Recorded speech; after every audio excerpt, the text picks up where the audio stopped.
Why do the rich change cars more often than they change girlfriends? Is it because they have too much money and don't know where to spend it? Or are they just showing off? Actually, it's neither. The wealthier someone is, the more carefully they calculate everything. A wealthy lady ordered a bowl of beef noodles through a food delivery app. When the order arrived, she was bewildered to find only one piece of beef in the bowl. So, she filed a complaint with the seller. Unexpectedly, the seller boldly replied, "Even with just one piece of beef, it's still beef noodles." Then the wealthy lady came up with a clever idea. She went downstairs, bought 200 grams of beef, and added it to the noodle bowl. After that, she took a photo and posted it in the shop's review section, writing, "Extremely satisfied. The seller had a great attitude and was very generous. Gave me lots of beef. Choosing this place was definitely the right decision." A few months later, the seller kept receiving complaint orders and was suspended from the platform for a long time. At this point, do you think the rich lady's scheme had ended? Not at all. The next part is even more fascinating. A businessman came to borrow $500,000 from her son. The IOU was already written and signed. But just before the repayment date, her son suddenly discovered that the IOU had vanished. He became extremely worried because more than anyone, he knew without that IOU, the borrower could simply deny everything and walk away with the money. After learning what had happened, the wealthy lady said to her son, "Write a letter to that businessman. Tell him it's time to repay the $550,000 he borrowed from me." The son was puzzled and confused. "I've lost the debt note. It's already hard to collect $500,000. How can I possibly claim $550,000? Although he didn't understand, he still followed the wealthy lady's instructions. The letter was sent promptly. Later, he received a reply.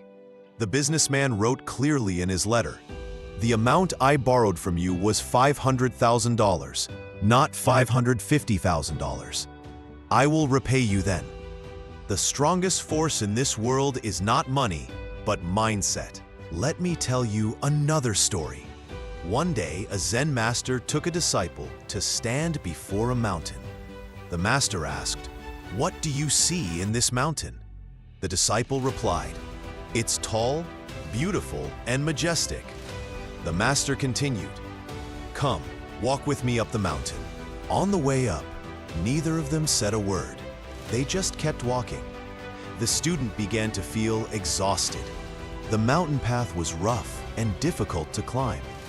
The longer they walked, the more uncomfortable and tired he became.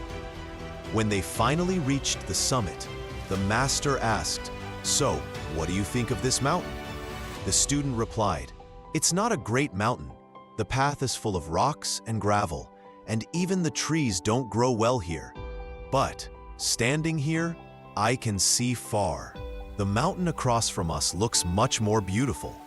The master smiled and said, "When you first get to know someone, it's like standing far away and looking at a mountain. Everything appears new, fascinating, and admirable. But once you get close, once you truly climb the mountain, you begin to see all its details. And when you reach the top, you start to look at other mountains instead. The mountain hasn't changed. It's your perception that has.